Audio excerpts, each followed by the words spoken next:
Chapter 9 continued.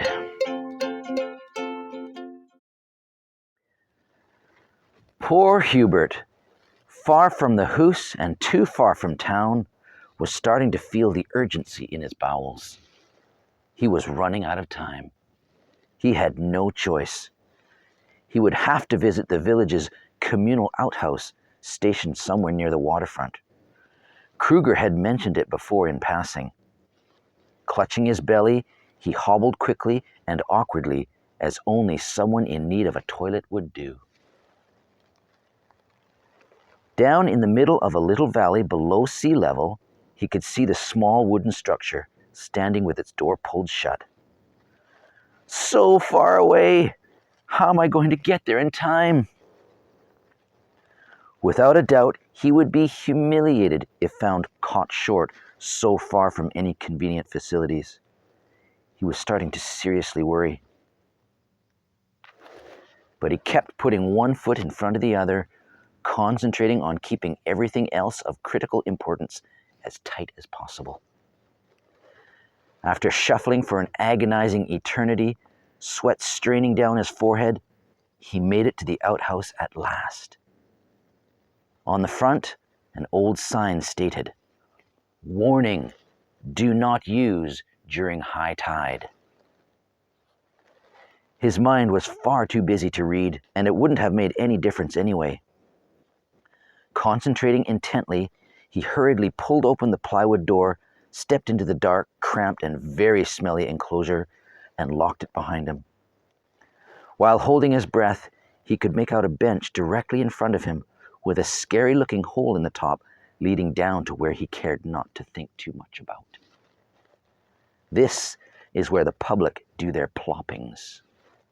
No time! Racing and fumbling to unfasten his belt and pull down his trousers, panic sabotaged his efforts. Hurry! Hurry! Finally succeeding, he quickly sat down with thunderous relief over the drop and immediate vacancy imploding his bowels. While simultaneously cringing at the sound of repetitious wet slaps just below him, a huge sigh escaped his lips. Gratefully, he began to relax. And time sat still. Resting blissfully, one hand on the disability handle for those needing assistance, his mind blanked. The waterfront being close by, Hubert listened to the waves coming onto shore. It did not occur to him, however, that the tide was actually coming right in. Also, unbeknownst to him, this affected the water table level in the immediate area. So, as the water level rose, so also the formidable whatever was down there in the hole of doom began to rise. With his trousers still down over his shoes, he suddenly noticed the floor getting extremely damp. In a matter of moments, seawater began seeping in under the walls, and at the same time, putrid substance generously donated by the general public was oozing up through the cracks in the loose wooden floorboards. "Oh no, not again," feared Hubert, doing a quick and far from satisfactory wipe, still attempting to hold his breath from inhaling foreign aroma. Standing to pull up his trousers, he felt for the lock and attempted to open the door. As is already known, panic rarely helps one's coordination, and, true to form, his frantic fingers interfered with his desperate goal for freedom. "No, no, no, no!" cried Hubert aloud. "Not now!" His feet, now swimming in the foul dejections of complete strangers, young and old, mostly old, he banged his fists on the blasted, stubborn door. Fighting to make his fingers cooperate, the door finally swung open. He burst forth from the outhouse, followed closely by a flood of variously shaded, gross brown slop. As he fell and floundered, being swept along by the onslaught of sewage and seawater, he gasped desperately for some friendly fresh air.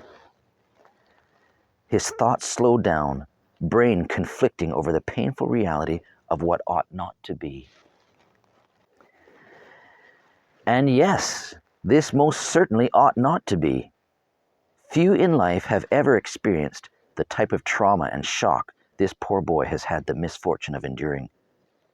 Throughout his harrowing vacation, why the seeming gravitation towards altercations with fecal matter? He'd already had that first mishap with the toilet back at the house the other morning. Perhaps it wouldn't be so harrowing otherwise.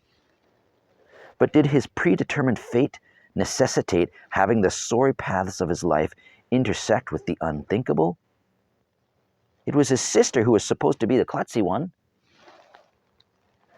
Splashing and spluttering, he picked himself up and waded soaking wet, shivering through the now submerged path to safety, albeit a bit far too late.